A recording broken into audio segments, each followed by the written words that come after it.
Sa loob ng 3 taon, ibinigay ko ang bawat hibla ng aking pagkatao para sa lalaking akala ko ay aking tadhana. Ngunit sa mismong gabi ng aming kasal, hindi pagmamahal ang ibinigay sa akin ng aking asawa, kundi isang banta. Inakala ng ganoong klaseng lalaki na dahil babae ako, yuyuko ako sa kanyang bawat utos at tatanggapin ang kanyang mga hagupit ng may nakatampal ng ngiti. Hindi niya alam ang kamay na hinahawakan niya sa harap ng altar ay ang kamay na wawasak sa kanyang huwad na imperyo. Panoorin ninyo kung paano ko kinuha ang lahat mula sa kanya hanggang sa wala na siyang matirhan, kundi ang sarili niyang pagsisisi. Sa loob ng malawak na silid-tulugan na amoy sariwang rosas pa, mula sa katatapos lang na resepsyon, ang ingay ng mga huling panauhin sa ibaba ay tila isang malabong bulong sa gitna ng katahimikan. Nakatayo ako sa harap ng malaking salamin, dahan-dahang tinatanggal ang mga perdibleng pumipigil sa aking mahabang belo nang marinig ko ang marahas na pagkalampag ng pinto. Huwag kang umasang magiging reyna ka sa pamamahay na ito. Pinakasalan lang kita dahil kailangan ko ang titulo ng lupa ng dojo ng tatay mo. Mula ngayon gagawin mo ang lahat ng sasabihin ko kung hindi itatapon ko ang matanda mong ama sa kalsada ng walang kahit isang sentimo. Hindi ako lumingon. Nanatili ang aking paningin sa sarili kong refleksyon sa salamin. Ang mga salitang iyon na binitiwan ni Crisanto sa gitna ng kanyang kalasingan at kapangahasan ay tila mga palasong may lason na tumama sa aking likuran. Ngunit sa halip na manginig ang aking mga kamay, naramdaman ko ang unti-unting pagtigas ng aking dibdib. Ang sakit na dapat ay nagpapaiyak sa akin ay biglang naging yelo. Bakit hindi ka sumasagot? Ang boses ni Crisanto ay lalong naging pause at puno ng pagmamalaki. Narinig ko ang mabilis na pagkalas niya ng kanyang sinturon, ang tunog ng bakal na buckle na tumatama sa sahig ay naghatid ng isang uri ng panganib na pamilyar sa mga taong nabubuhay sa dahas. Lumingon Katrina, turuan mo akong rumespeto bilang asawa mo. Humarap ako sa kanya nang may dahan-dahang kilos, walang bakas ng takot sa aking mga mata. Nakatayo siya doon, gusot ang barong at ang kanyang mukha ay puno ng isang uri ng kapangyarihang ipinipilit. Hawak niya ang dulo ng kanyang sinturon, tila isang Panginoong handang magparusa sa kanyang alipin. Eksaktong sa sandaling iyon, uminit ang aking cellphone sa ibabaw ng vanity table. Isang sunod-sunod na mensahe ang pumasok. Hindi ko na kailangang basahin ang lahat para malaman na ang mga iyon ay galing sa aking mga espiya. Ang unang mensahe ay isang litrato. Si Crisanto 3 oras bago ang aming kasal na nakikipaghalikan sa kanyang sekretarya sa loob ng sarili nitong sasakyan. Ma'am Trina, pinapatawag po kayo ni Doña Pilar sa ibaba. Ang boses ni Aling Charing, ang aming kapitbahay na laging nakamasid, ay narinig mula sa labas ng pinto. Ang kanyang boses ay puno ng maling pag-aalala, ngunit alam kong ang kanyang cellphone ay nakahanda na upang kumuha ng anumang iskandalong maaaring lumabas sa silid na ito. Kailangan niyo raw pong tumulong sa pagbibilang ng mga regalo. Naghihintay na ang mga bisita. Tumingin ako kay Crisanto pagkatapos ay sa sinturon na hawak niya. Isang tipid na ngiti ang sumilay sa aking mga labi, isang ngiting hindi umabot sa aking mga mata. Ayusin mo ang kurbata mo, Crisanto. Ang aking boses ay lumabas na malamig at patay, tila isang talim na dumaan sa hangin. Baka mapansin ng iyong ina at ng mga bisita na ang bagong asawa mo ay hindi pala ang uri ng babaeng madaling pasukuin ng isang pirasong katad. At tungkol sa lupa ng aking ama, subukan mong hawakan iyon at titiyakin kong ang susunod na dokumentong pipirmahan mo ay ang iyong death certificate, hindi ang transfer of title. Dahan-dahan kong kinuha ang aking cellphone at mabilis na isinend ang litrato ng kanyang pagtataksil sa sarili niyang email bago ko ito i-archive sa isang tagong folder. Walang panginginig, walang pag-aalinlangan. Humakbang ako palapit sa kanya, bawat pagtapak ng aking takong sa sahig ay tila isang babala. Nang magkatapat kami, inayos ko ang gusot na kwelyo ng kanyang barong nang may malupit na hinahon. Ngumiti tayo sa harap ng iyong ina, mahal ko. Bulong ko sa kanyang tainga habang nararamdaman ko ang paninigas ng kanyang katawan sa gulat. Dahil ito na ang huling gabi na makakatulog ka ng mahimbing sa bahay na ito. Binuksan ko ang pinto nang may malapad na ngiti para kay Aling Charing na naghihintay sa labas. Iniwan ko si Crisanto sa loob ng silid na katulala sa sarili niyang pagkatalo sa unang round ng laban na siya mismo ang nagsimula. Pagbaba ko sa marangyang hagdan ng mansyon ng mga Villarreal, Sinalubong ako ng amoy ng mamahaling insenso at ang malamig na liwanag ng mga chandelier na tila ba humuhusga sa bawat hakbang ko. Sa gitna ng sala nakaupo si Doña Pilar, sa kanyang tila tronong silya, marahang pinaiikot ang mga butil ng kanyang rosaryo habang ang kanyang mukha ay nababalot ng isang banal na pait. Sa tabi niya si Crisanto ay nakatayo na kayuko at tila ba isang batang napagalitan. Ngunit alam ko ang apoy ng puot na naglalagablab sa loob niya. Lumapit Katrina. Ang boses ni Doña Pilar ay malambot tila pelus na may nakatagong mga tinik. Narinig ko ang nangyari sa itaas. Ang ingay ng inyong pag-aaway ay umabot hanggang sa pandinig ng mga huling bisita. Nakakahiya. Hindi ko inasahan na ang isang babaeng pinili ko para sa aking anak ay magdadala ng ganitong uri ng gulo sa unang gabi pa lamang ng inyong pagsasama. Huminto ako sa tapat nila pinagsasama ang aking mga kamay sa harap ng may peking pagpapakumbaba. Ang bawat salita ng aking biyanan ay punong-puno ng manipulasyon, isang sining na perpekto niyang nakuha sa loob ng maraming dekada ng pagkontrol sa pamilyang ito. Pasensya na po, Mama Pilar. Ang sagot ko sadyang pinababa ang tono ng aking boses upang magmukhang masunurin. Masyado lang po siguro kaming pagod sa selebrasyon. Pagod? Tumayo ang matandang babae, ang kalansing ng kanyang mga gintong pulseras ay bumasag sa katahimikan ng silid. Huwag mo akong gamitan ng mga mababaw na dahilan, Trina. Alam mo kung gaano kalaki ang utang na loob mo sa pamilyang ito. Sino ang nagbayad ng milyon-milyon para sa operasyon ng puso ng iyong ama? Sino ang sumalba sa inyong dojo nang muntik na itong embarguhin ng bangko kami, Trina? Ang mga Villarreal. Lumapit siya sa akin, ang amoy ng kanyang matapang na pabango ay tila sumasakal sa aking hininga. Hinawakan niya ang aking baba at itinaas ito upang pilitin akong tumingin sa kanyang mga matang puno ng mapagkunwaring pag-aalala. Ang isang asawa ay dapat na maging anino lamang ng kanyang asawa. Ang tungkulin mo ay suportahan si Crisanto, hindi siya sagutin ng pabalang. Kaya naman upang maituwid ang iyong maling asal, narito ang isang liham. Inabot niya sa akin ang isang pirasong papel na may tatak ng kanilang kumpanya. Isa itong pag-amin na ikaw ay nagkulang sa iyong tungkulin at handa kang ibigay ang buong pamamahala ng dojo sa ilalim ng Villarreal Corporation bilang kabayaran sa aming mga nagastos sa pamilya mo. Pirmahan mo ito at kakalimutan ko ang iyong pambabastos ngayong gabi. Tiningnan ko ang papel, isang bitag. Gusto nilang gamitin ang aking kasalanan upang legal na nakawin ang tanging pamanang iniwan sa akin ng aking mga ninuno. Ang aking dugo ay kumukulo, ngunit ang aking isip ay nananatiling kasing talas ng isang bagong hasang patalim. Mama Pilar, ang utang na loob ay binabayaran ng katapatan, hindi ng pagnanakaw. Dahan-dahan kong ibinaba ang kanyang kamay mula sa aking mukha. At ang dojo, hindi iyon pag-aari ng isang kumpanya. Pag-aari iyon ng kasaysayan ng aking pamilya. Hindi ko pipirmahan ang anumang papel na maglalagay sa aking ama sa alanganin. Ang mukha ni Doña Pilar ay biglang namula, ang kanyang banal na maskara ay tuluyang nagbitak-bitak. Talaga bang hinahamon mo ako sa sarili kong bahay, Crisanto? Sabihin mo sa asawa mo kung ano ang kahihinatnan ng kanyang katigasan ng ulo. Si Crisanto ay humakbang pasulong, isang mapait na ngisi ang lumitaw sa kanyang labi. Inilabas niya ang kanyang cellphone at may pinindot na video call. Ipinakita niya sa akin ang screen. Ang puso ko ay tila tumigil sa pagtibok nang makita ko ang aking ama, si Tatay Manuel, na nakaupo sa labas ng aming dojo. Ang kanyang mga gamit ay nakatambak sa kalsada, habang ang pinto ng aming tahanan ay pinapalibutan ng mga lalaking naka-uniforme ng Villarreal Security. Nakalimutan mo yata, Trina. Bulong ni Crisanto sa aking tabi, ang kanyang hininga ay amoy alak at tagumpay. Ang kontrata ng pagpapautang na pinirmahan ng tatay mo ay may provision na maaari naming bawiin ang dojo anumang oras kung hindi kami masisiyahan sa takbo ng pamamahala.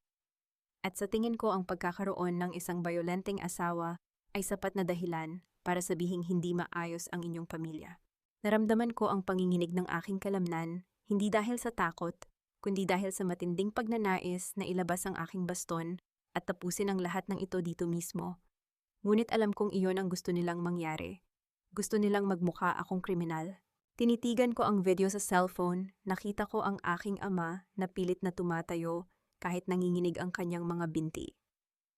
Ang kanyang mukha ay puno ng pagkalito at kahihiyan sa harap ng mga kapitbahay na nagsisimula ng magbulungan. Sa gitna ng dilim, nakita ko rin ang anino ni Aling Charing na masayang kinukunan ng video ang bawat segundo ng pagbagsak ng aming dangal. Ano na Trina, ang boses ni Doña Pilar ay puno na ngayon ng tagumpay. Pipirma ka ba o hahayaan mong mamatay ang ama mo sa lamig ng kalsada ngayong gabi? Inabot ko ang pluma mula sa mesa. Ang aking mga mata ay nakapako kay Crisanto. Ngunit bago pa lumapat ang dulo ng panulat sa papel isang malakas na tunog ng sirena ng pulis, ang narinig mula sa labas ng mansyon na sinundan ng mabilis na pagkatok sa kanilang dambuhalang pinto. Ang lahat ay natigilan. Ang kumpiyansa sa mukha ng mga Villarreal ay biglang napalitan ng kaba. Dahan-dahan kong ibinaba ang pluma at tumingin sa aking asawa nang may isang malamig at nakakatakot na ngiti. Mukhang may nauna nang dumating na ebidensya sa presinto bago ko pa mapirmahan ang basurang ito. Ang aking boses ay tila isang hatol ng kamatayan. At hindi tungkol sa dojo, ang dala nilang warrant. Ang bawat pagtama ng mabibigat na bota ng mga pulis sa marmol na sahig ng sala ay tila isang martilyo na nagpapakaba sa dibdib ni na Crisanto at Doña Pilar. Ngunit para sa akin ang tunog na iyon ay isang matamis na musika. Alam ko ang takot sa kanilang mga mata, ang takot ng mga taong may itinatagong dumi sa ilalim ng kanilang mamahaling kasuotan. Magandang gabi po. May natanggap po kaming ulat tungkol sa isang kaguluhan at posibleng illegal na detensyon sa loob ng pamamahay na ito. Ang boses ng opisyal ay malakas at walang kinikilingan habang ang kanyang paningin ay nagpapalipat-lipat sa aming tatlo. Mabilis na kumilos si Doña Pilar. Ang kanyang mukha na kanina lang ay puno ng pait ay biglang nagbago. Sa isang kisap mata naging isa siyang kawawang matanda na tila hihimatayin sa takot. Hinawakan niya ang kanyang dibdib at huminga ng malalim habang ang kanyang mga mata ay nagsisimulang magtubig. O Diyos ko, opisyal, wala pong ganoong nangyayari rito. Ang aking manugang ay medyo naging emosyonal lamang dahil sa pagod ng kasal. Kami ay isang respetadong pamilya sa Batangas. Hindi namin magagawa ang ganoong bagay. Ang kanyang boses ay nanginginig isang perpektong pagganap ng isang biktima. Habang abala sila sa pagpapaliwanag sa mga pulis, naramdaman ko ang isang marahang paghawak sa aking siko. Paglingon ko, nakita ko si Beatrice ang pinsan ni Crisanto. Ang kanyang mukha ay puno ng tila tunay na pag-aalala, ang kanyang mga mata ay nangungusap ng pakikiramay. Trina, sumama ka sa akin sa garden. Kailangan nating mag-usap bago ka pa nila tuluyang sirain, bulong niya sa aking tainga. Sumama ako sa kanya, dumaan kami sa madilim na pasilyo, patungo sa likod ng mansyon, kung saan ang tanging liwanag ay ang malamlam na sikat ng buwan. Ang sariwang hangin ay pumasok sa aking baga, ngunit hindi nito naalis ang bigat sa aking sistema. Huminto si Beatrice sa ilalim ng isang puno ng mangga, at mabilis na kinuha ang isang maliit na bagay mula sa kanyang bulsa. Heto, Trina, alam ko ang lahat ng ginagawa ni Crisanto. Alam ko ang tungkol sa babae niya at ang mga plano nilang nakawin ang dojo niyo. Iniabot niya sa akin ang isang maliit na silver na USB. Nariyan ang lahat ng ebidensya, ang mga usapan nila sa telepono, ang mga bank transfer, at ang mga litrato ng kanilang mga pagkikita. Gamitin mo ito para labanan sila. Tiningnan ko ang USB sa aking palad. Pagkatapos ay tumingin ako kay Beatrice.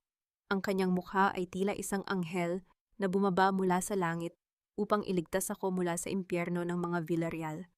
Bakit mo ito ginagawa, Beatrice? Hindi ba't pamilya mo sila? Tanong ko, ang aking boses ay puno ng pagduda. Dahil alam ko ang pakiramdam ng maapi, Trina, at hindi ko na kayang sikmurain ang kasamaan ni na Tita Pilar. Pero kailangan mo ring tulungan ang sarili mo. Ibigay mo sa akin ang kopya ng bank records ng dojo nyo na hawak mo. Itatago ko iyon sa isang safe na lugar para hindi nila makuha kahit na anong search warrant ang ilabas nila. Sa sandaling iyon, pinili kong maniwala. O mas tamang sabihin, pinili kong magtiwala sa tanging taong nag-abot ng kamay sa gitna ng unos. Kinuha ko mula sa loob ng aking suot na silk robe ang isang folder na naglalaman ng mga orihinal na dokumento ng aming dojo, ang huling depensa ng aking pamilya, at ibinigay ito sa kanya. Salamat, Beatrice. Hindi ko malilimutan ang tulong mo. Ang aking boses ay bahagyang lumambot, isang pagkakamaling hindi ko inakalang pagsisisihan ko ng ganoon kabilis. Niyakap ako ni Beatrice ng mahigpit. Mag-ingat ka, Trina.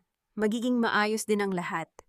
Nang humiwalay siya sa yakap, mabilis siyang naglakad pabalik sa loob ng mansyon. Agad akong pumasok sa maliit na library ni Crisanto at isinaksak ang USB sa kanyang laptop upang kopyahin ang mga file. Ngunit nang bumukas ang screen ng aking mundo, ay tila gumuho. Ang USB ay blanco.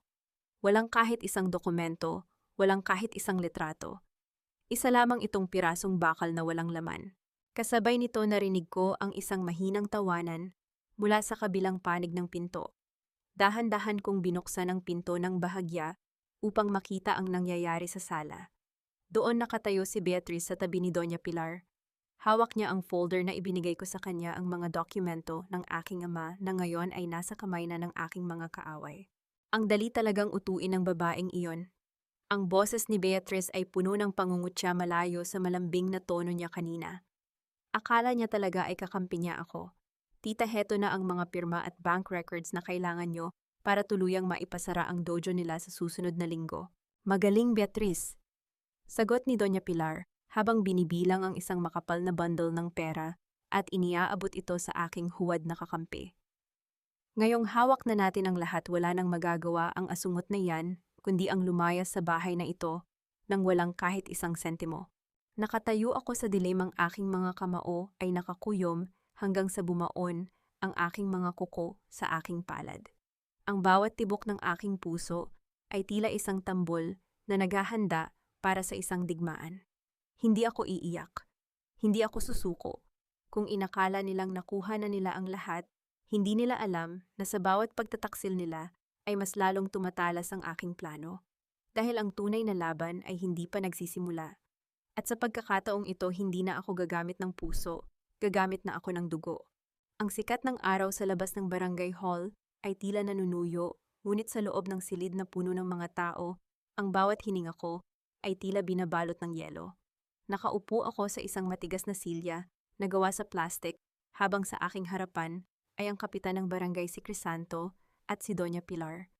Sa likuran naririnig ko ang bulong-bulungan ng aking mga kanayon, mga taong dati ay tinitingala ang aking pamilya, ngunit ngayon ay tila nanonood ng isang mabulok na palabas.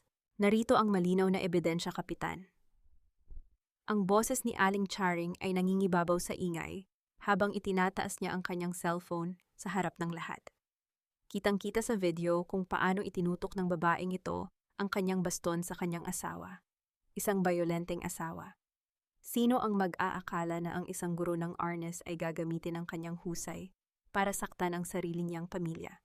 Napanood ko ang sarili ko sa malaking screen na nakakabit sa pader. Ang video ay sadyang pinutol. Ipinakita lamang nito ang sandaling iwinawasiwas ko ang aking baston upang pigilan ang sinturon ni Crisanto, ngunit ang bahagi kung saan siya ang unang sumalakay ay sadyang tinanggal. Ang bawat kuha ay madilim malabo, ngunit sapat na upang paniwalain ang lahat na ako ang kriminal. Trina, may sasabihin ka ba? Tanong ng kapitan, ang kanyang tinig ay puno ng pag-aalinlangan. Tumingin ako kay Crisanto. Nakasuot siya ng neck brace, tila ba talagang napinsala ang kanyang leeg at may mga peking galos sa kanyang mukha na tiyak kong gawa lamang ng makeup. Sa tabi niya, si Doña Pilar ay tahimik na umiiyak sa kanyang panyo, ang imahe ng isang inang nadudurog ang puso para sa kanyang anak. Wala akong dapat ipaliwanag sa isang kasinungalingan. Ang aking boses ay lumabas na matatag, walang panginginig. Ang video na yan ay kalahati lamang ng katotohanan. At alam ng Diyos kung sino ang tunay na biktima rito. Katotohanan. Ang pinto ng barangay hall ay bumukas ng marahas at isang babaeng naka-uniforme ng pang-opisina ang pumasok. Si Clarice, ang sekretarya ni Crisanto, ang babaeng nasa litratong nakuha ko kagabi. Narito ako para magpatotoo. Nakita ko kung paano pinagbantaan ni Trina si Crisanto sa loob mismo ng kanilang kumpanya. Sinasakal niya ang kanyang asawa dahil lamang sa selos. Si Crisanto ay isang mabuting tao at hindi siya karapat-dapat sa ganitong pagtrato. Ang mga bulungan sa paligid ay naging malakas na kutyain. Naramdaman ko ang pagbigat ng atmosphere. Ito ang tinatawag nilang trial by publicity. Hindi na kailangan ng korte. Hinatulan na ako ng opinyon ng mga tao. Dahil sa mga pangyayaring ito, tumayo si Doña Pilar. Pinunasan ang kanyang mga mata at tumingin sa kapitan ng may awtoridad. Ang aming pamilya ay nagdesisyon na magsampa ng kasong legal laban kay Trina. At dahil ang dojo ng Almeda ay nakasangla sa amin at ginagamit sa mga bayolenteng gawain, kukunin na namin ang buong pamamahala nito bilang bayad sa pinsalang ginawa niya sa aking anak.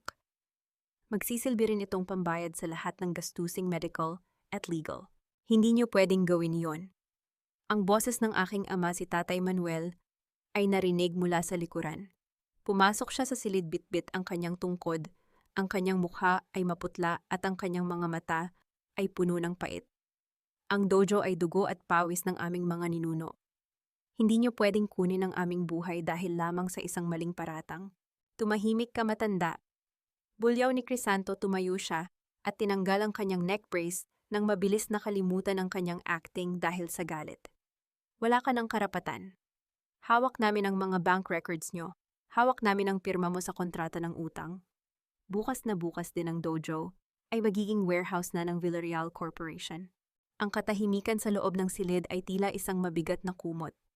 Tumingin ako sa aking ama, nakita ko ang pagbagsak ng kanyang mga balikat, ang kanyang huling pag-asa na tila bula na naglaho. Lumingon ako kay Beatrice na nakatayo sa isang sulok, nakangisi siya sa akin habang hinahaplos ang folder na ninakaw niya sa akin kagabi. Dahan-dahan akong tumayo. Hindi ako sumigaw, hindi ako nakipag-away. Humakbang ako palapit kay Crisanto, sapat na malapit, upang maramdaman niya ang lamig ng aking hininga. Akala niyo ba ay panalo na kayo? Ang aking bulong ay tila isang sumpa na para lamang sa kanya. Ang pagbagsak ng maskara niyo ngayong araw ay ang simula lamang ng inyong pagkawasak. Ang bawat sentimong ninakaw niyo sa aking ama, ang bawat luhang pinalabas niyo sa kanya. Babayaran niyo iyan ng higit pa sa inaakala niyo. Handa na akong mawala ang lahat, Crisanto, pero siguruhin mong handa ka ring mawala ang iyong pangalan. Tinalikuran ko sila ng may taas noong dignidad. Inakay ko ang aking ama palabas ng barangay hall sa gitna ng mga pangungutya at mapanghusgang tingin ng mga tao. Sa labas, sa ilalim ng matinding sikat ng araw, naramdaman ko ang isang kamay na humawak sa aking balikat. Isang babaeng nakasuot ng itim na suit, may dalang leather na bag, at may mga matang tila nakakakita ng bawat lihim. Huwag kang mag-alala, Trina Almeda. Ang boses ng babae ay matalim at direkta. Hindi pa tapos ang laban. Ako si Rafaela Ramos at mayroon akong dokumentong ikagugulat ng mga Villarreal. Nakatayo ako sa gitna ng maalikabok na kalsada, ramdam ang init ng sikat ng araw na tila ba gustong sunugin ang natitira kong pasensya. Ang aking ama ay tahimik na nakasandal sa aking balikat, ang kanyang bawat paghinga ay mabigat at puno ng pagkatalo. Ngunit sa harap ko, ang babaeng nagpakilalang si Rafaela ay nakatayo ng may tuwid na likod, ang kanyang mga mata ay hindi kumukurap sa gitna ng liwanag. Hindi ako narito para kaawaan, Katrina. Ang boses ni Rafaela ay direkta, walang halong tamis. Narito ako dahil pareho tayo ng kaaway. At sa mundo ng mga Villarreal, ang kaaway ng aking kaaway ay ang tanging taong maaari kong pagkatiwalaan. Pinaandar niya ang kanyang sasakyan at dinala kami sa isang maliit at tago na bahay kubo malapit sa pampang ng dagat, malayo sa mga mapanghusgang mata ni Aling Charing at ng mga kakampi ni Crisanto. Ang tunog ng mga alon na humahampas sa mga bato ay nagbibigay ng isang uri ng kapayapaan na kanina ko pa hinahanap. Pagpasok namin, mabilis niyang inilabas ang isang makapal na folder mula sa kanyang leather bag. Sino ka ba talaga, Rafaela? Tanong ko habang maingat na inilalapag ang aking ama sa isang papag. Bakit mo gustong tulungan ang isang babaeng tinataboy na ng sarili niyang bayan? Hindi lang ako isang abogada, Trina. Tumingin siya sa malayo, ang kanyang panga ay nagpapakita ng matinding tensyon. Ako ang lihim na hindi gustong aminin ni Doña Pilar. Ako ang anak sa labas ng yumaong asawa ni Pilar. Buong buhay ko itinago nila ako, minaliit at itinuring na basura. Gusto kong makita ang pagbagsak ng imperyong itinayo nila sa kasinungalingan. Binuksan niya ang folder at ipinakita sa akin ang mga dokumentong kanina ko pa hinahanap. Hindi lamang ito tungkol sa pambabae ni Crisanto. Ito ay mga record ng bank fraud, mga peking pirma sa mga kontrata ng gobyerno, at ang pinakaimportante sa lahat, ang tunay na titulo ng lupa ng aming dojo. Ang pinirmahan ng tatay mo ay hindi deed of sale, Trina. Isa itong usufruct agreement na sadyang ginawang malabo para madaling manipulahin. Paliwanag ni Rafaela, ang kanyang daliri ay nakaturo sa isang maliit na sugnay sa ilalim ng pahina. Kung mapapatunayan nating may bad faith sa simula pa lang mababali ang lahat ng ginawa nila. Ngunit kailangan natin ng higit pa sa papel. Kailangan natin silang piliting aminin ang lahat sa harap ng maraming tao. Tiningnan ko ang mga dokumento. Naramdaman ko ang muling pagkabuhay ng pag-asa sa aking dibdib, ngunit kasabay nito ay ang matalas na pagdududa. Sa mundong ito walang ibinibigay ng libre. Ang bawat tulong ay may kaakibat na presyo. Anong kapalit nito, tanong ko ng may malamig na seryoso? Hindi mo ito ginagawa dahil lang sa awa. Ano ang gusto mo sa pamilya Villarreal? Ngumiti si Rafaela, isang ngiting puno ng pait at determinasyon. Gusto ko ang aking mana, Trina. Gusto kong makuha ang kalahati ng ari-arian na sadyang ipinagkait sa akin. At ikaw ang susi ko. Kapag nasira natin si Crisanto at si Pilar sa mata ng batas at ng publiko, mapipilitan silang makipag-ayos sa akin para hindi tuluyang mabura ang kanilang pangalan. Naramdaman ko ang bigat ng kanyang mga salita. Gagamitin niya ako gaya ng paggamit sa akin ng mga Villarreal. Ngunit sa pagkakataong ito, ako ang pipili kung sinong diablo ang aking pakakasamahin sa impyerno. Kung ganoon, maglaro tayo. Ang aking boses ay tila isang bulong ng hangin bago ang isang malakas na bagyo. Pero tandaan mo ito, Rafaela. Ang dojo ay hindi kasama sa usapan. Kapag nakuha mo na ang gusto mo, lalayo ka sa aking pamilya. Kung hindi malalaman mo kung bakit ako tinawag na pinakamagaling na estudyante ng Arnis sa probinsyang ito.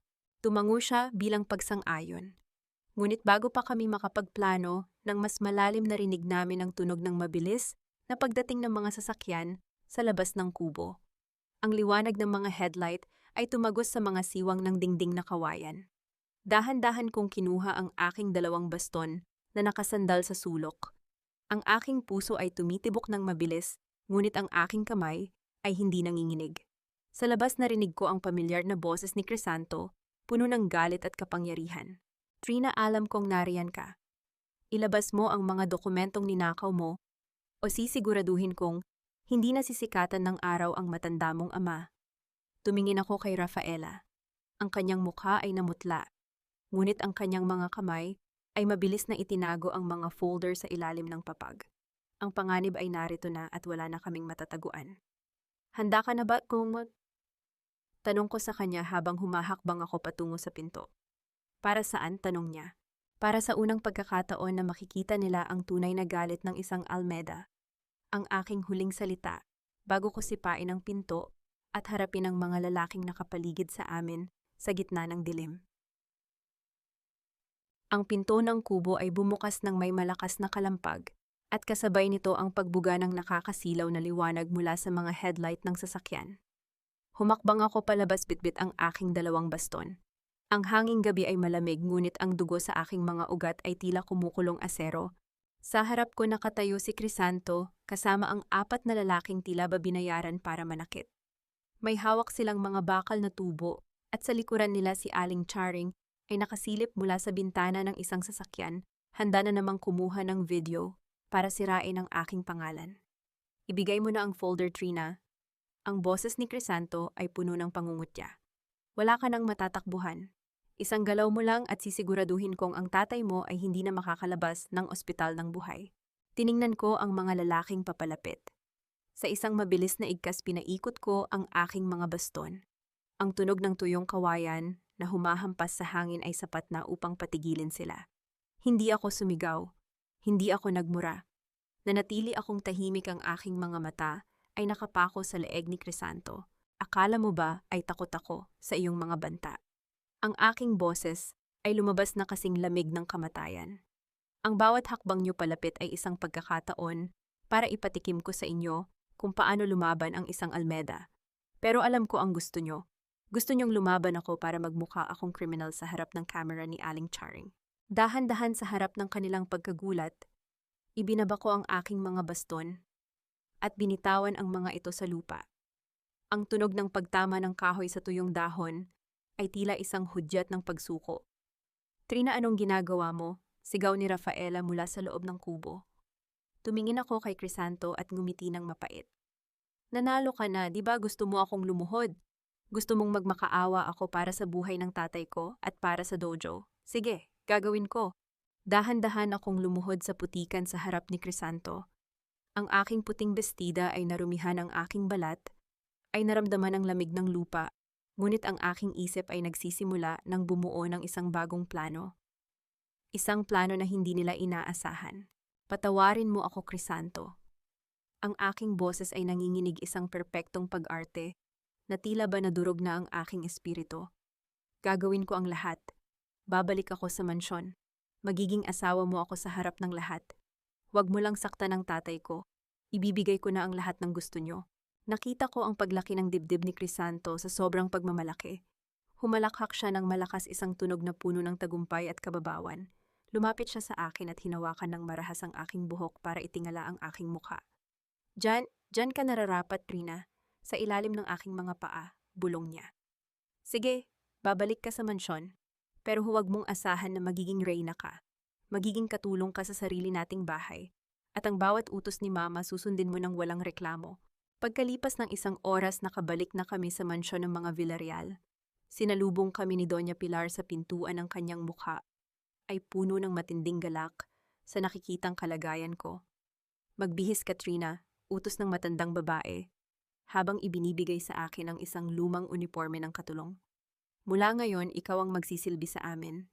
Ikaw ang maglilinis ng bawat sulok ng bahay na ito at sisiguraduhin kong mararamdaman mo ang bawat sentimong utang mo sa amin. Pumasok ako sa kwarto ng mga katulong, isang madilim at maliit na silid sa likod ng kusina. Ngunit nang masigurado kong wala nang nakatingin, kinuha ko mula sa loob ng aking narumihang damit ang isang maliit na device, isang spy microphone na ibinigay sa akin ni Rafaela bago kami sumuko. Habang naglilinis ako ng sala sa ilalim ng mapang-abusong paningin ni Beatrice, dahan-dahan kong idinikit ang device sa ilalim ng mesa kung saan laging nag-uusap sina Doña Pilar at Crisanto tungkol sa negosyo. Bawat kilos ko ay maingat, bawat pagpunas ko ng alikabok ay may layunin. Akala nila ay nakuha na nila ang aking dojo. Bulong ko sa aking sarili habang nakatingin sa reflection ko sa pinapakintab na florera. Hindi nila alam na pinasok nila ang isang gutom na lobo sa loob ng kanilang sariling kural. Kinagabihan, habang ang lahat ay natutulog, na narinig ko ang mahinang pagbukas ng pinto ng library ni Doña Pilar. Gamit ang aking earpiece, narinig ko ang kanilang pinag-uusapan. Crisanto kailangang makuha ang pirma niya sa tunay na deed of sale bago ang anniversary party. Ang boses ni Doña Pilar ay seryoso. At tungkol sa vault, siguraduhin mong walang makakaalam na ang mga dokumento roon ay peke lahat. Huwag kang mag-alala, Ma, hindi na makakaalis si Trina rito. Hawak natin ang leeg niya, sagot ni Crisanto. Palabas na sana ako sa madilim na pasilyo nang biglang bumukas ang ilaw. Sa harap ko, nakatayo si Beatrice, hawak ang isang baso ng tubig at nakatitig sa aking mga mata nang may pagduda. Anong ginagawa mo rito sa oras na ito, Trina? Tanong niya habang ang kanyang paningin ay bumababa sa aking kamay na pilit na itinatago ang earpiece. Bakit tila may kung ano kang itinatago sa iyong palad? Nakatayo si Beatrice sa harap ko, ang kanyang mga mata ay naniningkit sa ilalim ng malamlam na liwanag ng hallway. Ang bawat segundo ng katahimikan ay tila isang oras na nagpapatindi sa panganib. Ang earpiece sa aking palad ay tila nagbabaga, isang pirasong teknolohiya na maaaring maging mitya ng aking tuluyang pagbagsak kung hindi ako kikilos ng mabilis. Anong itinatago mo, Trina? Ang boses ni Beatrice ay puno ng suspisya, isang uri ng tono na naghahanap ng butas para muling makapanakit. Isang recorder, balak mo ba kaming i-record para gamitin laban sa amin? Dahan-dahan kong ibinuka ang aking palad. Hindi ko ipinakita ang earpiece. Sa halip, ang ipinakita ko ay ang aking luma at gasgas na wedding ring na kinuha ko mula sa aking bulsa sa isang mabilis at tago na kilos. Ito lang, Beatrice. Ang aking boses ay malungkot at mahina, isang huwad na emosyon na sadyang ginawa para lituhin siya. Tinitingnan ko lang ang singsing na nagpapaalala sa akin kung gaano ako katanga. Huwag kang mag-alala, hindi ko ito isasanla. Alam ko namang wala na itong halaga gaya ng tingin niyo sa akin. Nakita ko ang pagluwag ng kanyang panga. Humalakhak siya ng mahina, isang tunog na puno ng pangungutya habang iniinom ang kanyang tubig. Akala ko naman kung ano na. Masyado kang madrama, Trina. Siguraduhin mo lang na alas 5 pa lang ng umaga ay gising ka na para ihanda ang almusal ni Mama. Ayaw niya ng malamig na kape, sabi niya bago tumalikod at maglakad paakyat sa kanyang silid. Nang masigurado kong wala na siya, mabilis akong pumasok sa banyo ng mga katulong at doon ko inilabas ang earpiece. Narinig ko ang mahinang pag-uusap ni Crisanto at Doña Pilar na tila ba tapos na ang kanilang plano. Ngunit bago ko patayin ang device, narinig ko ang isa pang boses. Ang boses ni Beatrice na pumasok sa kwarto ni Doña Pilar. Tita, kailangan ko ng pera. Ang boses ni Beatrice ay nanginginig na ngayon sa takot. Ang mga lalaking pinagkakautangan ko sa kasino, nandyan na naman sila sa labas ng gate kanina. Sabi nila kung hindi ko mababayaran ang 5 milyon ngayong linggo, kukunin nila ang kotse ko. O mas malala pa. Wala na akong pera, Beatrice, bulyaw ni Doña Pilar. Lahat ng pondo ng kumpanya ay nakatali sa anibersaryo. Magtiis ka muna. O kaya naman ibenta mo ang mga alahas na ninakaw mo kay Trina. Isang malamig na ngiti ang sumilay sa aking mga labi sa gitna ng dilim, kahinaan. Iyon ang kailangan ko. Ang katapatan ni Beatrice ay hindi gawa sa bakal kundi sa pera. At ang taong kontrolado ng pera ay madaling paikutin. Kinabukasan, habang naglilinis ako ng kwarto ni Beatrice, sinadya kong iwan ang isang pirasong papel sa ibabaw ng kanyang vanity mirror. Hindi ito banta. Isa itong listahan ng mga bank accounts at ang eksaktong halaga ng kanyang utang sa sugal na nakuha ni Rafaela sa pamamagitan ng kanyang mga koneksyon sa batas. Nang pumasok si Beatrice at makita ang papel, narinig ko ang kanyang paghapos sa hangin sa gulat. Mabilis siyang lumingon sa akin habang nagpupunas ako ng bintana. Saan mo nakuha ito? Bulong niya, ang kanyang muka ay kasing puti ng papel na hawak niya. Hindi mahalaga kung saan, Beatrice. Tumigil ako sa pagpupunas at tumingin sa kanya ng diretso. Wala na ang maamong mukha ng isang katulong. Ang naroon ay ang mukha ng isang babaeng handang pumatay ng kalaban sa pamamagitan ng sikreto. Ang mahalaga ay ito. Ang mga Villarreal ay hindi ka ililigtas. Gagamitin ka lang nila hanggang sa wala ka ng silbi. Pero ako, kaya kitang bayaran. Kaya kong burahin ang utang mo sa isang kumpas lang. Anong gusto mong gawin ko? Tanong niya, ang kanyang pagiging matapang ay tuluyang naglaho. Gusto kong maging mata at taing ako sa loob ng vault ni Doña Pilar. Gusto kong malaman kung nasaan ang original na deed of sale ng aking dojo. At higit sa lahat, gusto kong malaman kung anong ebidensya ang hawak nila laban kay Rafaela. Bago pa siya makasagot, narinig namin ang malakas na sigaw ni Crisanto mula sa sala. Trina, bumaba ka rito ngayon din.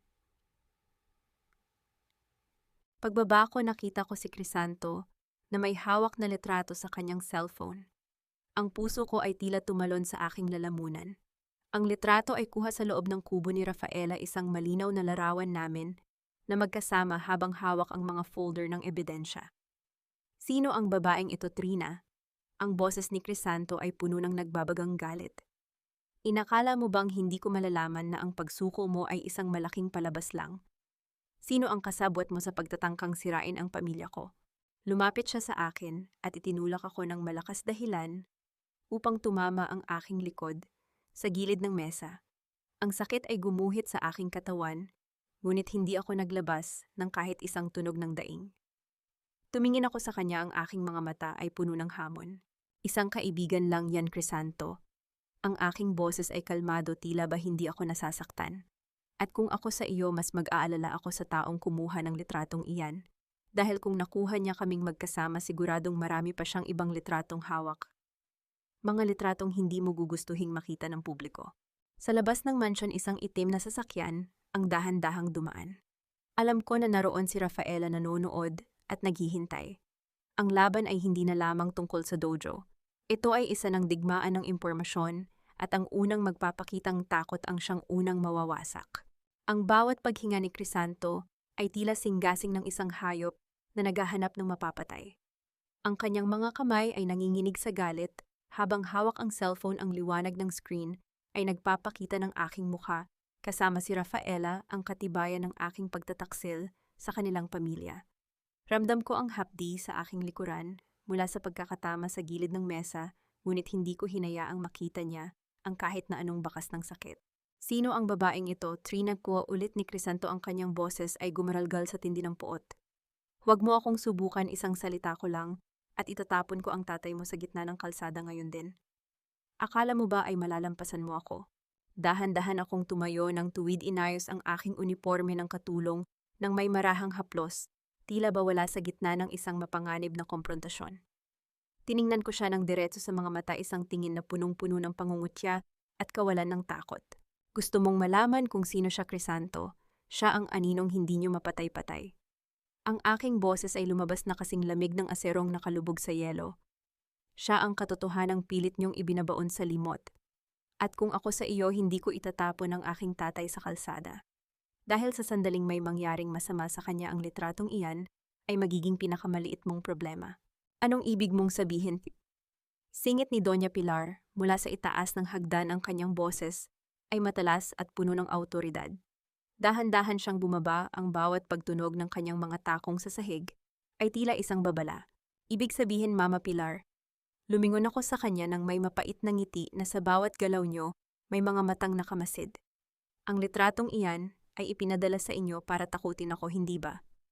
Pero isipin niyo, sino ang kumuha niyan?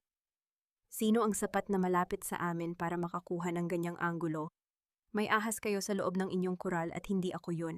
Nakita ko ang mabilis na pagdaan ng pag-aalinlangan sa mga mata ni Doña Pilar. Lumingon siya kay Beatrice, na kanina pa nakatayo sa dilim ng kusina. Ang tensyon sa pagitan nila ay tila isang kable na anumang oras ay mapuputol.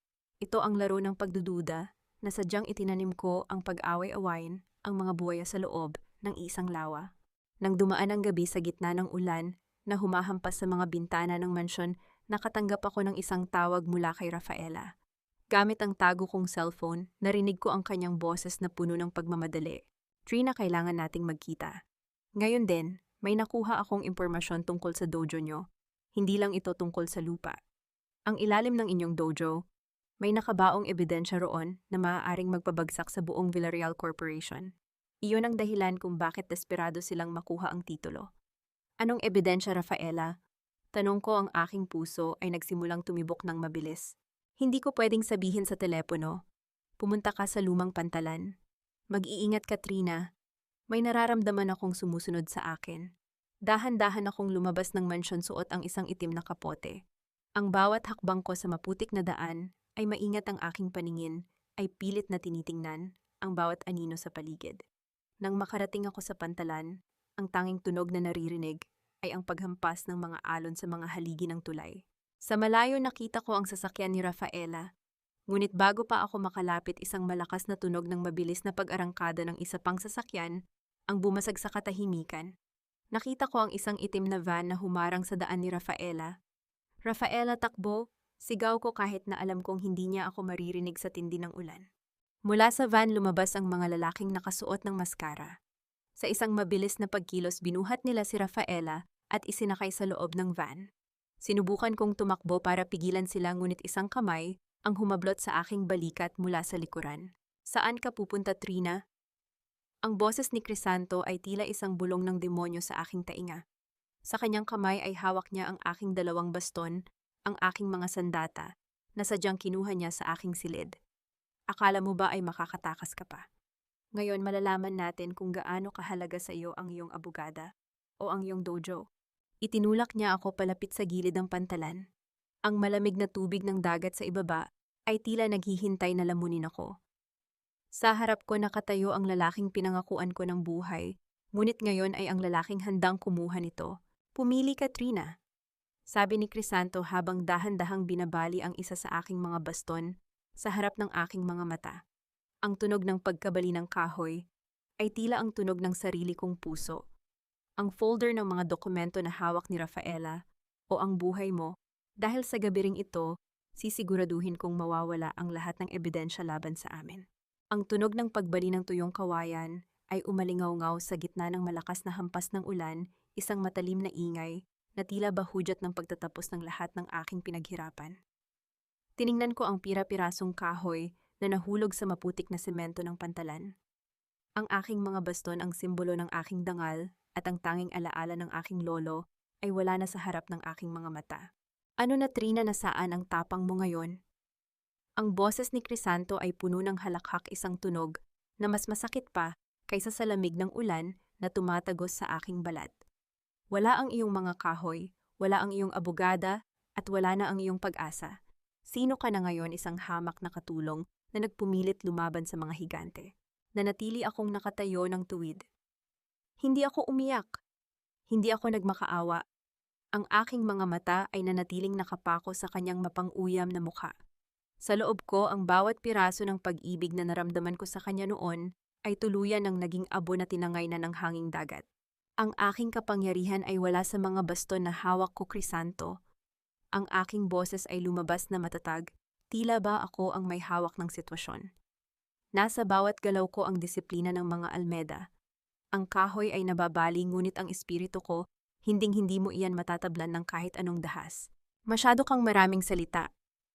Bulyaw niya habang itinutulak ako palapit sa gilid ng tulay. Ang madilim at maalon na tubig sa ibaba ay tila isang bibig na handang lumamon. Sabihin mo sa akin nasaan ang orihinal na titulo. Alam kong hindi iyon nakuha ni Beatrice sa vault. Nasaan ang tunay na dokumento? Kumpat at mata. Bakit mo kailangang malaman? Tanong ko ng may mapait na ngiti. Dahil ba sa ilalim ng dojo ay nakabaon ang mga bariles ng nakalalasong kemikal na itinapon ng inyong kumpanya noong dekada 90? Dahil ba kapag nabuksan ang lupang iyon, mabubulgar ang dahilan kung bakit maraming taga-barangay ang nagkakasakit ng cancer? Ang mukha ni Crisanto ay biglang namutla. Ang kanyang pagiging kampante ay napalitan ng isang uri ng takot na matagal na niyang itinatago. Sa sandaling iyon, alam kong tama ang hinala ni Rafaela. Ang dojo ay hindi lang lupa. Ito ay isang libingan ng mga lihim ng Villarreal Corporation. Manahimik ka. Ang kanyang boses ay nanginginig na sa takot at galit. Sa oras na ito, si Rafaela ay nasa kamay na ng aking mga tauhan. At ang tatay mo wala na siya sa dojo. Inilipat na namin siya sa isang lugar na tanging ako lang ang nakakaalam. Naramdaman ko ang paghinto ng tibok ng aking puso. Ang aking ama ang tanging dahilan kung bakit ako nagtitiis sa impyernong ito. Ang bawat kalamnan sa aking katawan ay naghandang sumalakay ngunit pinigilan ko ang aking sarili. Kailangan kong mag-isip ng lohikal. Kung susugurin ko siya ngayon, hindi ko malalaman kung nasaan si tatay. Gusto mo ang titulo? Ang aking boses ay naging isang bulong na punong-puno ng lason. Ibibigay ko sa iyo, pero hindi ngayon. Ibibigay ko ito sa harap ng lahat ng iyong mga bisita sa ika-50 anniversary ng Villarreal Corporation sa susunod na linggo. Doon pipirmahan ko ang lahat ng dokumento, kapalit ng kalayaan ng aking ama at ni Rafaela. Paano ako makakasiguro na hindi mo kami tatraydorin? Tanong ni Crisanto habang tinitimbang ang aking alok. Dahil wala na akong pagpipilian, di ba, Con? Tumingin ako sa kanya ng may huwad na pagsuko sa aking mga mata. Nakuha niyo na ang lahat. Ang dangal ko ang mga baston ko at ngayon ang tatay ko. Pagod na ako, Crisanto. Gusto ko na lang matapos ang lahat ng ito. Isang mapaglarong ngiti ang sumilay sa kanyang labi. Mabuti. Dahil kung magkakamali ka, sisiguraduhin kong sa gabiring iyon ay magiging ulila ka na. Ibinalik ako ni Crisanto sa mansyon ngunit sa pagkakataong ito, hindi na ako sa kwarto ng mga katulong dinala. Ikinulong nila ako sa isang silid sa itaas na may mga rehas ang bintana at may gwardya sa labas ng pinto. Ang bawat pag-alis ng bawat oras ay tila isang parusa. Nakaluhod ako sa gitna ng dilim, ang aking mga kamay ay dahan-dahang kinakapa ang sahig. Sa ilalim ng kama naramdaman ko ang isang matigas na bagay na sadyang itinago ko roon noong unang araw ko sa mansyon bilang katulong. Isang maikling piraso ng bakal na kinuha ko mula sa sirang gripo. Hindi niyo ako matatalo sa sarili kong laro. Bulong ko habang marahang hinahaplos ang bakal. Ang anibersaryo niyo ay hindi magiging isang selebrasyon. Ito ang magiging libing ng inyong pamilya. Dangling mystery, nasaan ang tunay na kinaroroonan ng ama ni Trina at ano ang plano ni Rafaela mula sa loob ng kanyang pagkakabihag cliffhanger. Habang nakasilip sa bintana, nakita ni Trina ang pagdating ng isang ambulansya sa gate ng mansyon. Mula rito inilabas ang isang taong nakatakip ang mukha ng puting kumot at narinig niya ang boses ni Doña Pilar na nagsasabing iligpit na iyan bago pa malaman ng asawa niya. Ang puting tela na nakatakip sa katawan sa loob ng ambulansya ay tila isang malupit na ulap na lumalamon sa aking huling pag-asa. Nakatitig ako mula sa rehas ng aking bintana, ang bawat tibok ng aking puso ay tila isang martilyo na bumubugbog sa aking dibdib. Ngunit hindi ako sumigaw. Hindi ako nagpakita ng kahinaan kahit na ang bawat himaymay ng aking pagkatao ay gustong dumanas ng pait. Kung ang nasa ilalim ng telang iyon ay ang aking ama, hindi iyak ang ibibigay ko sa mga Villarreal. Ang bawat patak ng luha na dapat ay dadaloy sa aking pisngi ay naging laso na nananalaytay sa aking mga ugat. Sa gitna ng dilim ng aking silid, dahan-dahan kong kinuha ang maikling bakal na itinago ko sa ilalim ng kama. Ang haplos ng malamig na metal sa aking palad ay tila isang pangako ng paghihiganti. Ang mahinang tunog ng pagpihit ng kandado ay bumasag sa katahimikan ng silid. Pumasok si Beatrice, ang kanyang mukha ay balot ng matinding takot at ang kanyang mga mata ay panay ang sulyap sa likuran. Trina, kailangang umalis ka na rito. Ang kanyang bulong ay nanginginig, tila ba may humahabol sa kanyang anino. Ang mga lalaking pinagkakautangan ko, pumasok sila sa party kanina. Sabi nila kung hindi ko maibibigay ang pera ngayong gabi, ako ang isusunod sa ambulansyang iyon. Sino ang nasa loob ng ambulansya, Beatrice? Ang aking boses ay lumabas na kasing talim ng isang pangil. Sabihin mo ang totoo kung gusto mong mabuhay. Hindi ang tatay mo, Trina, si Rafaela. Sinubukan niyang tumakas mula sa basement pero nahuli siya ni Crisanto. Hindi ko alam kung buhay pa siya, pero nakita ko ang maraming dugo sa sahig. Mabilis na inabot ni Beatrice ang isang susi sa akin. Heto ang susi ng likurang pinto ng ballroom. Magsisimula na ang pirmahan ng mga dokumento sa harap ng mga investors. Ito na ang huling pagkakataon mo. Tinitigan ko si Beatrice. Ang kanyang pagtataksil ay pinalitan ng desperasyon para sa sariling buhay. Kinuha ko ang susi ng walang pasasalamat. Ang oras ng pagtitiwala ay tapos na. Ang oras ng paggamit sa bawat isa ang natitira. Isang oras ang lumipas. Ang mansyon ay nababalot na ng ingay ng marangyang musika at ang tawanan ng mga elitang Batangas. Ang amoy ng mamahaling alak at ang kislap ng mga hiyas ay tila isang maskara sa bulok na sistema ng mga Villarreal. Pinilit ako ni Doña Pilar na magsuot ng isang itim na gown na gawa sa sutla, isang simbolikong kulay para sa aking pagsuko. Habang inaayusan ako ng mga stylist sa ilalim ng bantay ng mga gwardya, tinitingnan ko ang aking refleksyon sa salamin. Hindi na ako ang guro ng arnis na puno ng pasensya. Ako na ang bagyong handang manalanta. Ngumiti ka, Trina. Ang boses ni Doña Pilar ay narinig ko mula sa aking likuran habang inaayos niya ang isang kwintas na perlas sa aking leeg. Ang kanyang mga daliri ay tila mga binti ng gagamba na gumagapang sa aking balat. Ngayong gabi ipapakita natin sa lahat na ang pamilyang Almeda at Villarreal ay iisa na. Isang pirma mo lang at magiging maayos ang lahat. Ang tatay mo ay ibabalik namin sa dojo bilang isang tauhan namin. Oho, Mama Pilar. Ang aking sagot ay may kasamang isang malamig na ngiti. Titiyakin kong hindi makakalimutan ng mga tao ang gabing ito. Pagbaba ko sa Grand Ballroom, ang lahat ng mata ay nakapako sa akin. Si Crisanto ay nakatayo sa entablado, mukhang matagumpay sa kanyang puting suit habang hawak ang isang gintong pluma. Sa tabi niya ay ang mga dambuhalang screen na nagpapakita ng tagumpay ng Villarreal Corporation. Ladies and gentlemen, ang boses ni Crisanto ay umalingaw-ngaw sa buong bulwagan, puno ng kapangyarihan at kayabangan. Ngayong gabi hindi lang natin ipinagdiriwang ang 50 taon ng aming kumpanya. Ipinagdiriwang din natin ang pagkakaisa ng tradisyon at modernisasyon. Ang aking asawa si Trina Almeda Villarreal ay formal nang ililipat ang pamamahala ng kanilang makasaysayang dojo sa aming pangalan upang gawing isang sentro ng sining at komersyo. Isang masigabong palakpakan ang bumasag sa hangin. Inakay ako ni Crisanto patungo sa gitna ng entablado kung saan nakalatag ang mga dokumento. Ang bawat hakbang ko ay tila isang pagbilang sa kanyang huling hininga sa tuktok. Inabot niya sa akin ang pluma. Ang kanyang mga mata ay naniningkit isang babala. Natandaan ko ang kalagayan ng aking ama. Sa gilid ng entablado nakita ko si Beatrice na nakatayo malapit sa control room ng mga video. Ang kanyang mga kamay ay nasa loob ng kanyang bulsa kung saan itinago ko ang huling ebidensya. Pirma na Trina, bulong ni Crisanto. Ang kanyang ngiti ay sadyang ginawa para sa mga camera. Pirmahan mo na ang iyong kalayaan. Inilapit ko ang dulo ng pluma sa papel. Ngunit bago pa man dumikit ang tinta, narinig ang isang marahas na pagkalampag mula sa dambuhalang pinto ng ballroom. Ang tunog ng mga bota na mabilis na tumatakbo sa sahig ay naging sanhi ng paghinto ng musika. Ang lahat ay lumingon. Ang mga bisita ay nagsimulang magbulungan nang makita ang isang pangkat ng mga opisyal mula sa Department of Environment and Natural Resources, kasama ang mga pulis na may dalang warrant. Ngunit hindi iyon ang ikinagulat ng lahat.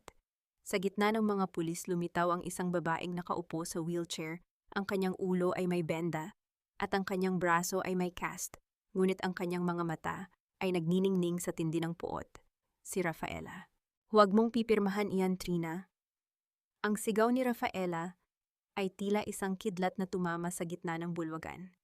Dahil ang lalaking katabi mo ay hindi lang isang magnanakaw, siya ay isang mamamatay tao.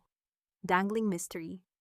Paano nakaligtas si Rafaela at nasaan ang ebidensya ng mga chemical na sinasabi niyang nakabaon sa dojo?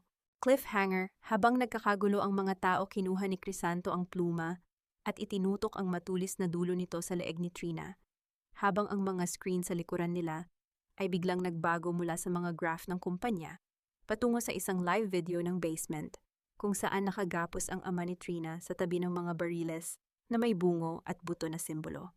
Ang malamig na dulo ng gintong pluma ay bumaon sa balat ng aking leeg, sapat na upang maramdaman ko ang init ng sarili kong dugo na dahan-dahang umaagos. Ang bawat hininga ni Crisanto sa aking tainga ay amoy takot at desperasyon, isang halimaw na nasukol sa gitna ng sarili niyang kuta.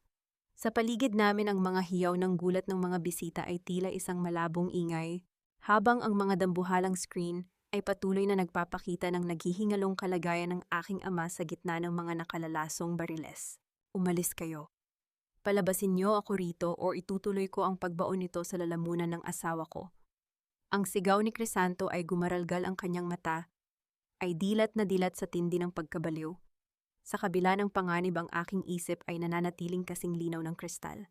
Ang bawat kalamnan sa aking katawan, na hinubog ng maraming taon ng pagsasanay sa arnes, ay nagsimulang kumilos ng kusa. Hindi ako sumigaw, hindi ako nakiusap. Sa halip dahan-dahan kong ibinaba ang aking sentro ng grabidad. Masyado kang naging kampante sa iyong kapangyarihan. Crisanto, ang aking bulong ay tila isang hatol ng kamatayan kalmado at walang bahid ng takot. Nakalimutan mo na ang hinahawakan mo ay hindi isang biktima. Isa akong Almeda. At ang bawat Almeda ay tinuruang gamitin ang lakas ng kaaway laban sa kanila. Sa isang mabilis na igkas na hindi namalaya ng mga kamera, hinawakan ko ang kanyang pulso at mabilis na ipinilit ang kanyang joint sa isang anggulong hindi natural. Ang tunog ng butong lumalutong ay bumasag sa katahimikan ng entablado na sinundan ng isang matinis na sigaw ng sakit mula kay Crisanto. Nalaglag ang pluma sa sahig. Sa isang iglap gamit ang aking siko tumama ang aking braso sa kanyang panga. Dahilan upang tumalsik siya sa gitna ng mga dokumentong kanina lang ay tila simbolo ng kanyang tagumpay. Huli na ang lahat, Crisanto. Ang boses ni Rafaela ay umalingaw-ngaw mula sa ibaba habang ang mga pulis ay mabilis na umaakyat sa entablado. Ang video na nakikita nyo ay hindi na live. Kanina pa nailigtas ang tatay ni Trina ng aking mga tauhan. Ang nakikita nyo ngayon ay ang ebidensyang gagamitin namin para ipakulong kayong lahat sa salang frustrated murder at environmental crimes. Hindi kasinungalingan iyan. Sigaw ni Doña Pilar mula sa harapang mesa. Sinubukan niyang tumayo ang kanyang mga perlas ay nagkalat sa sahig, habang nanginginig ang kanyang buong pagkatao. Wala kayong patunay. Isang hamak na katulong lang ang babaeng iyan, Crisanto, tumayo ka. Huwag mong hayaang talunin ka ng isang dukha. Lumakad ako palapit kay Doña Pilar. Ang aking bawat hakbang ay puno ng bigat ng bawat pangaaping tiniis ko sa loob ng kanilang mansyon. Huminto ako sa harap niya at tiningnan siya ng may matinding puot na balot ng malamig na katarungan. Ang dukha na tinatawag mo, ang aking boses ay pumuno sa buong ballroom, ang siyang kumuha ng bawat dokumento mula sa iyong vault sa tulong ni Beatrice. Ang bawat sentimong ninakaw niyo sa kumpanya, ang bawat buhay na kinuha niyo dahil sa inyong basura sa ilalim ng aking dojo. Lahat iyon ay nakasulat na sa ulat ng DENR. Ngayong gabi, Mama Pilar, hindi ang anibersaryo niyo ang matatandaan ng mga tao. Ang matatandaan nila ay kung paano gumuho ang inyong imperyo sa harap ng katotohanang pilit niyong ibinaon.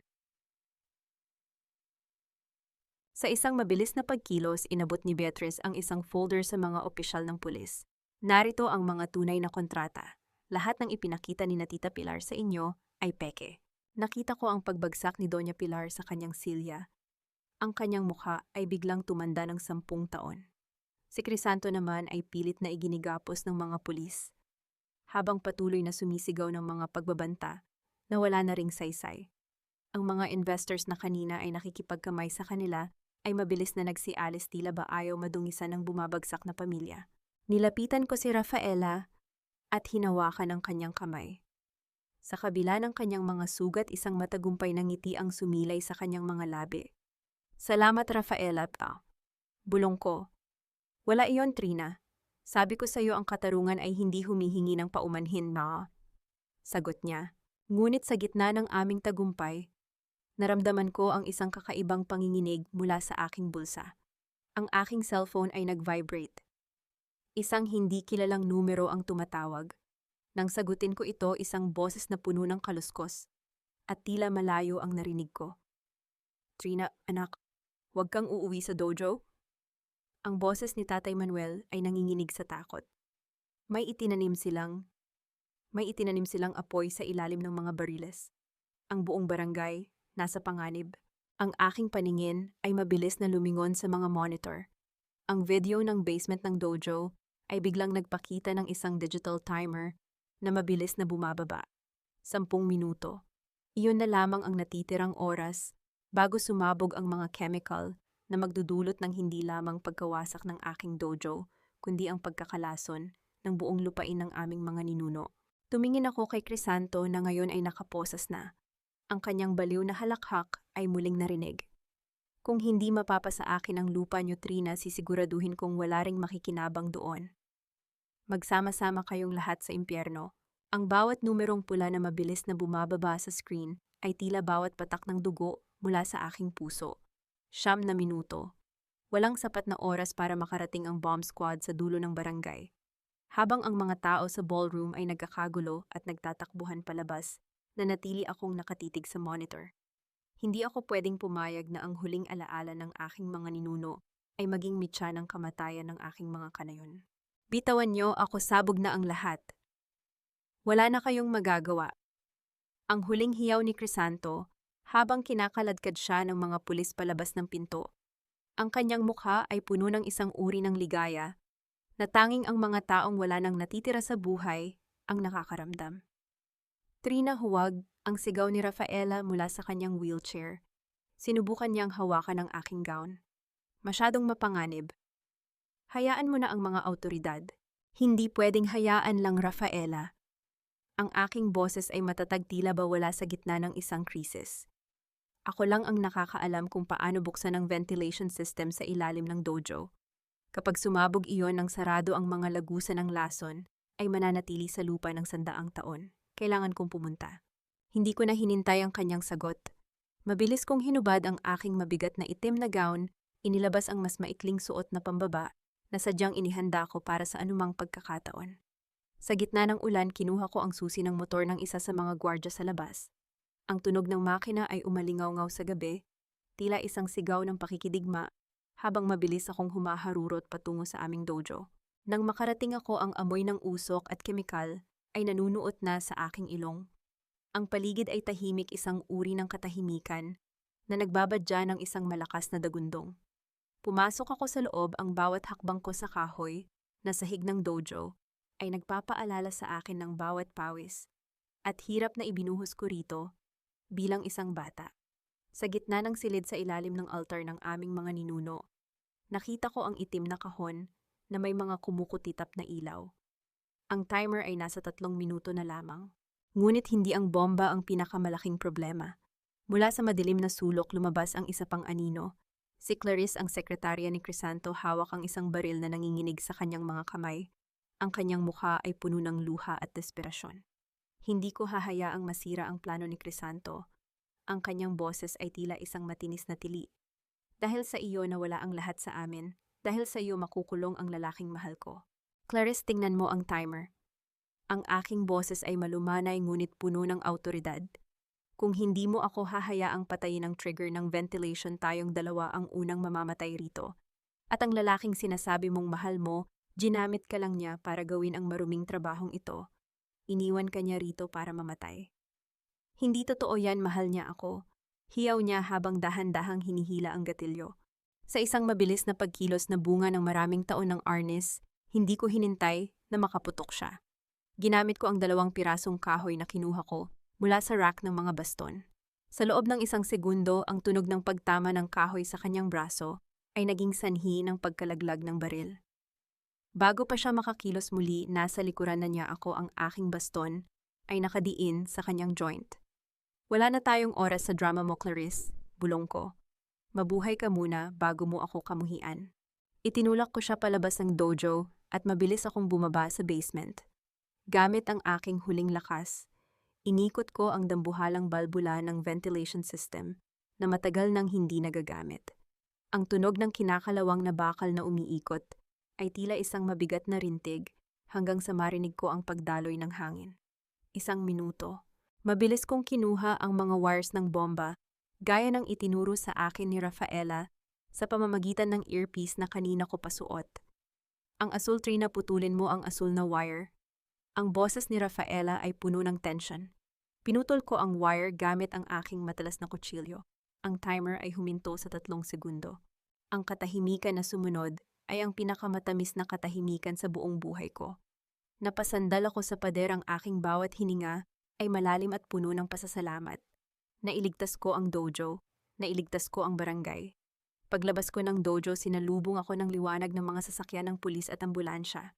Ngunit ang pinakamahalagang liwanag ay ang mga mata ng aking ama, si Tatay Manuel, na nakatayo sa tabi ni Rafaela. Ligtas siya, habang inilalabas si Crisanto at Doña Pilar mula sa sasakyan ng pulis para ipasok sa presinto na malapit sa aming lugar. Dumaan sila sa harap ko. Ang mga tao sa barangay, ang mga marites, na dati ay kumukutya sa akin, ay naroon din. Ngunit ngayon wala nang kumukuha ng video para sirain ako. Sa halip, ang kanilang mga mata ay puno ng paghanga at pagsisisi. Trina! Ang boses ni Aling Charing ay narinig ko habang dahan-dahan siyang lumalapit na kayuko ang ulo. Patawarin mo kami, masyado kaming naniwala sa mga maling balita. Ikaw pala ang tunay na bayani ng ating lugar. Tumingin ako kay Doña Pilar, na ngayon ay nakaposes, ang kanyang mamahaling damit ay puno ng putik at ang kanyang buhok ay gulo-gulo. Wala na ang kapangyarihan sa kanyang mga mata. Wala na ang awtoridad. Ang karangalan ay hindi binibili, Mama Pilar. Ang aking huling salita sa kanya. Ito ay pinaghihirapan. At ngayong gabi napatunayan ko na ang pangalang Almeda ay hindi kailanman mabubura ng inyong mga kasinungalingan. Pinanood ko silang mailayo ng mga pulis. Ang gabi ay malamig, ang ulan ay tumila na at sa silangan, ang unang sinag ng araw ay nagsisimula ng sumilay. Hawak ang aking bagong pares ng baston, alam kong ang digmaan ay tapos na. Ang bawat tunog ng pagtama ng 2 kahoy na baston sa loob ng dojo ay tila isang tibok ng puso na puno ng buhay at bagong pag-asa. 6 na buwan na ang lumipas mula noong gabing tila gumuho ang mundo ng mga Almeda. Ngunit sa bawat pagpatak ng pawis ng aking mga bagong estudyante, nararamdaman ko ang muling pagkabuhay ng aming dangal. Ang amoy ng sariwang barnis sa mga sahig at ang malamig na simoy ng hangin mula sa dalampasigan ay nagbibigay ng katahimikan na matagal kong ipinagkait sa aking sarili. Nakatayo ako sa gitna ng silid, suot ang aking puting uniforme ng arnes. Wala na ang mabigat na singsing sa aking daliri. Wala na ang mga perlas na tila sumasakal sa aking leeg. Ang tanging suot ko ngayon ay ang aking kakayahan at ang tiwala sa sarili na hinding-hindi na muling mababali ng sinumang lalaki. Trina, may bisita ka sa labas. Ang boses ni Rafaela ay narinig ko mula sa pintuan. Nakatayo siya doon, hindi na sa wheelchair, kundi gamit na lamang ang isang tungkod at ang kanyang mukha ay masigla na sa kanyang bagong tungkulin bilang tagapamahala ng aming legal na kooperatiba para sa mga biktima ng pang-aabuso. Lumabas ako at nakita si Beatrice. Hindi na siya ang babaeng balot ng mamahaling alahas at kasinungalingan. Nakasuot siya ng simpleng damit at may dalang mga dokumento. Pagkatapos ng lahat, pinili niyang maging saksi ng gobyerno laban kina Doña Pilar at Crisanto, kapalit ng mas mababang parusa at ang pagkakataong bayaran ng kanyang mga utang sa pamamagitan ng tapat na trabaho. Heto na ang mga huling papel para sa annulment, Trina. Ang boses ni Beatrice ay mahina, ngunit may katatagan. Malaya ka na. Sa paningin ng batas, wala nang nag-uugnay sa iyo sa pangalang Villarreal. Kinuha ko ang mga papel at naramdaman ang isang kakaibang gaan sa aking dibdib. Wala akong naramdamang galit, wala ring pait. Ang tanging naroon ay ang kapayapaan ng isang taong tapos na sa kanyang pakikipagdigma. Salamat, Beatrice, ang aking sagot. Sana ay mahanap mo rin ang iyong sariling daan patungo sa pagbabago. Sinisikap ko, Trina, araw-araw ahata. Isang tipid na ngiti ang sumilay sa kanyang labi bago siya tuluyang lumisan. Bago matapos ang araw, binisita ko ang bilangguan ng probinsya para sa isang huling pagkakataon. Sa likod ng makapal na salamin, nakaupo si Crisanto. Ang kanyang dating makinis na muka ay puno na ng mga galos mula sa buhay sa loob at ang kanyang mga mata ay wala ng bakas ng kayabangan, tanging desperasyon na lamang ang natira. Sa kabilang kwarto, balita ko, ay patuloy pa rin si Doña Pilar sa kanyang mga dasal at rosaryo, pilit pa ring naniniwala na siya ay biktima ng pagkakataon sa halip na biktima ng sarili niyang kasamaan. Bakit ka pa narito? Yung boses ni Crisanto ay gumaralgal mula sa intercom. Para pagtawanan ako, para ipakita na nanalo ka. Narito ako para sabihing tapos na ako sa iyo, Crisanto. Ang aking boses ay lumabas na kasing linaw ng tubig sa sapa. Hindi kita kinamumuhian dahil ang puot ay isang uri pa rin ng ugnayan. At mula sa araw na ito, ikaw ay wala ng puwang sa aking isip o sa aking buhay. Ang dojo ay maunlad, ang tatay ko ay masaya, at ang pangalang Almeda ay muling iginagalang. Iyon ang aking tagumpay, at iyon ang iyong parusa. Hindi ko na hinintay ang kanyang sagot. Tumayo ako at naglakad palabas, iniwan ang anino ng nakaraan sa loob ng malamig na rehas. Pag-uwi ko sa dojo, sinalubong ako ni Tatay Manuel. Nakaupo siya sa kanyang paboritong upuan, pinapanood ang paglubog ng araw sa abot tanaw. Dahan-dahan akong lumapit at kinuha ang kanyang kamay para magmano. Ang init ng kanyang palad ay tila isang basbas na nagpapatunay na ang lahat ng sakripisyo ay may katuturan. Anak, ang sugat sa balat ay naghihilom, ngunit ang sugat sa dangal ay tanging katotohanan lamang ang makakapagpagaling. Ang boses ni tatay ay puno ng karunungan. Ipinagmamalaki kita hindi dahil tinalo mo sila, kundi dahil hindi mo hinayaang maging kasing sama mo sila. Tumingin ako sa malawak na dagat. Ang kulay kahel na langit ay tila isang paanyaya para sa isang bagong simula. Natutunan ko na ang tunay na lakas ng isang babaeng Pilipina ay hindi nasusukat sa kung gaano karaming hampas ang kaya niyang tanggapin, kundi sa kung paano siya bumabangon ng may dignidad pagkatapos ng bawat pagbagsak. Ang pagpapatawad ay hindi para sa mga taong sumira sa atin, kundi para sa ating sarili upang hindi na tayo muling maging bihag ng kanilang mga nagawa.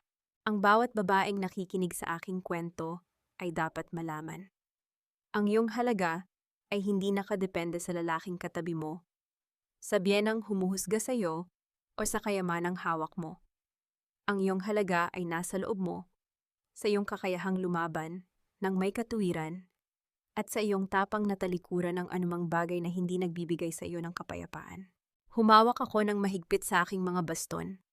Ang gabi ay dumarating, ngunit hindi na ako natatakot sa dilim. Dahil ang apoy na nagmula sa aking pagkawasak ay siya na ngayong liwanag na gagabay sa bawat hakbang ko patungo sa bukas na ako, ang may hawak ng kapalarang malaya, matatag, at kailanman ay hindi na muling mababali.